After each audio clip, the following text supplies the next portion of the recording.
Hello শিক্ষার্থী বন্ধুরা, আসসালামু আলাইকুম তোমাদের সবাইকে। অবশেষে তোমাদের ক্লাস 6 এর ইংলিশ প্রশ্ন চলে এসেছে। এখন তোমাদের এই প্রশ্ন শুধু ইন্ট্রোডাকশন করার পালা।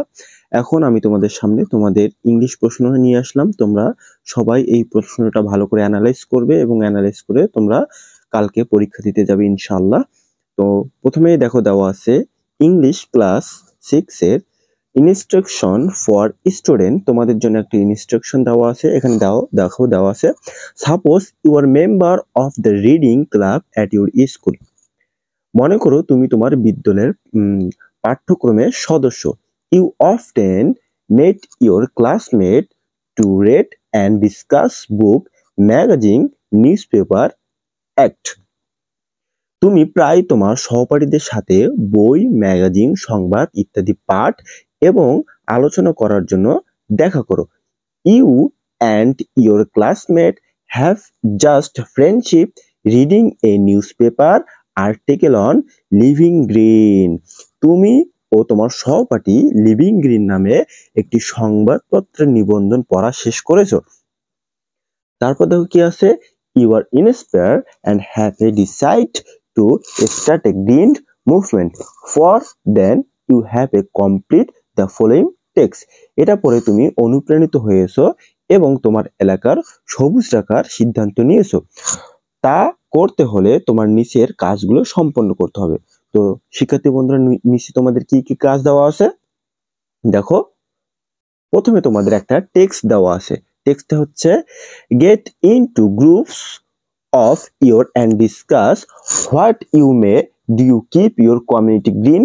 Note down main point of your decisions. চারজনের দল গঠন করে তোমার এলাকা সবুজ রাখতে কি করতে পারো তা নিচে আলোচনা করো। আলোচনায় মূল বিষয়টি নোট করো। দেখো, চারজনের একটা দল করে তোমার এলাকা সবুজ রাখতে কি কি করতে পারো সে সম্পর্কে একটা নোট করতে বলছে।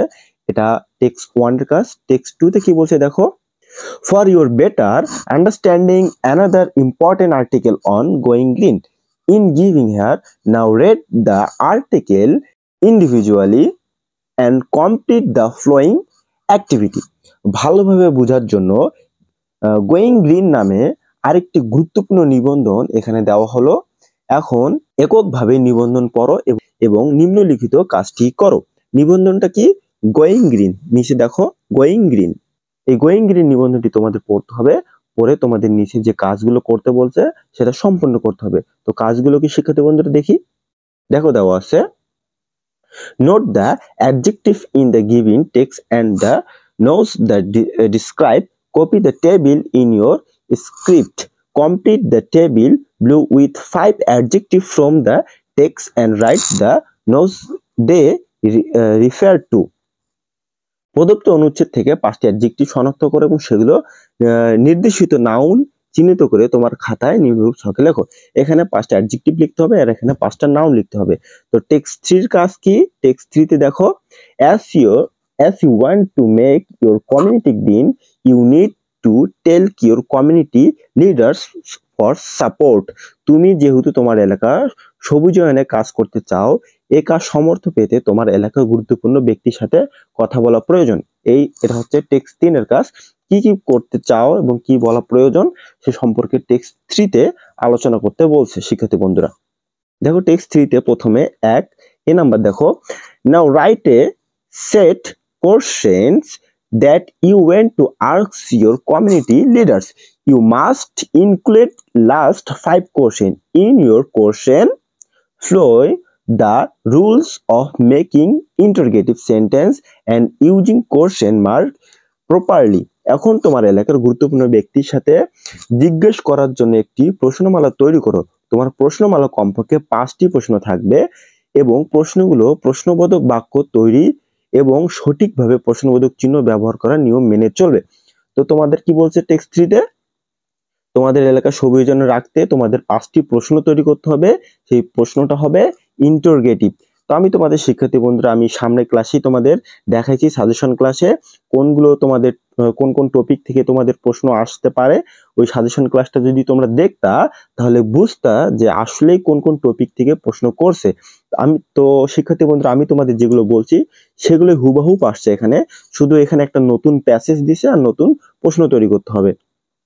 ঠিক সেম বিষয়গুলো চলে আসছে। বি নাম্বার দেখো, নাও beside on the question you have made, write a imaginary conversation between you and the community leader about the way to keep the locality green.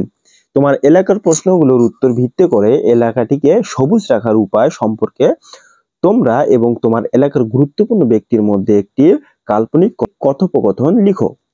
তারপর দেখো এখানে কি বলছে, in your written you should include the following, তোমার লেখার নিম্নলিখিত শর্তগুলো অন্তর্ভুক্ত করতে পারো।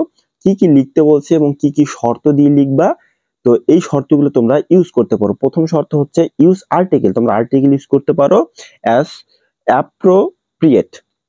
2 নম্বর দেখো ইউজ ফুল স্টপ, তোমরা ফুল স্টপ ইউজ করতে পারো। Question mark and capitalization where appropriate. Use assertive sentence where necessary. Use formal expression to welcome someone. দেখো আমি তোমাদের বলছিলাম যে ফর্মাল আর ইনফর্মাল এক্সপ্রেশন থেকে প্রশ্ন আসতে পারে। তো এখানে দেখো একটা সেন্টেন্স মেকিং করার সময় তোমরা ফর্মাল এক্সপ্রেশন আর ইনফর্মাল এক্সপ্রেশন ইউজ করতে পারো। Use formal expression to show respect to other points. তো টেক্সট 4 কি বলছে শিক্ষার্থী বন্ধুরা, টেক্সট 4 বলছে green movement to related to humans values specialist to kindness of the creator and the values of his creation.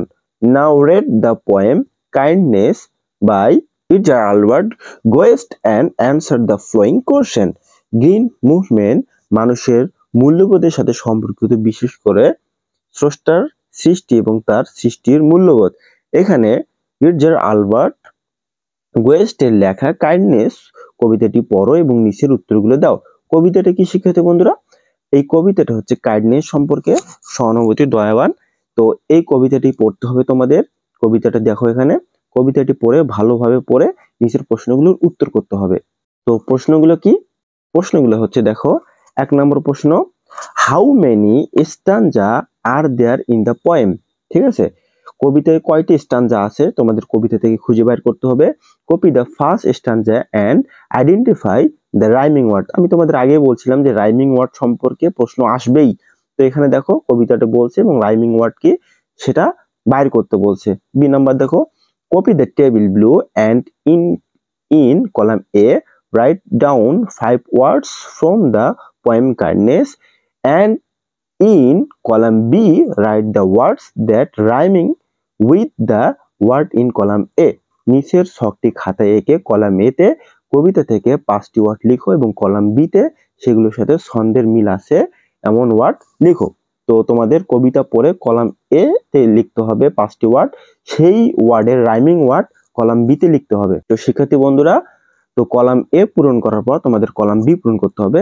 তারপর C নম্বরে দেখো kindness কবিতার যে মূল ভাগ বা লিভিং গ্রিনের ধারণা সাথে কিভাবে সম্পর্ক বা সম্পৃক্ততা ব্যাখ্যা করতে কমপক্ষে 5টি বাক্য লিখো। তোমার লেখার কমপক্ষে 5টি অ্যাডজেক্টিভ থাকবে।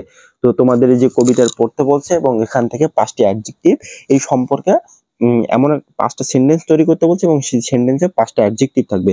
শিক্ষার্থী বন্ধুরা, যদি তোমাদের ভিডিওটি ভালো লেগে থাকে তোমরা প্লিজ চ্যানেলটি সাবস্ক্রাইব করে রাখো এবং ভিডিওতে লাইক কমেন্ট করো আর ভিডিওটা শেয়ার করে দাও তোমাদের বন্ধুদের মাঝে, তারাও যেন উপকৃত হয়। আসসালামু আলাইকুম শিক্ষার্থী বন্ধুরা, তোমরা সবাই ভালো থাকো।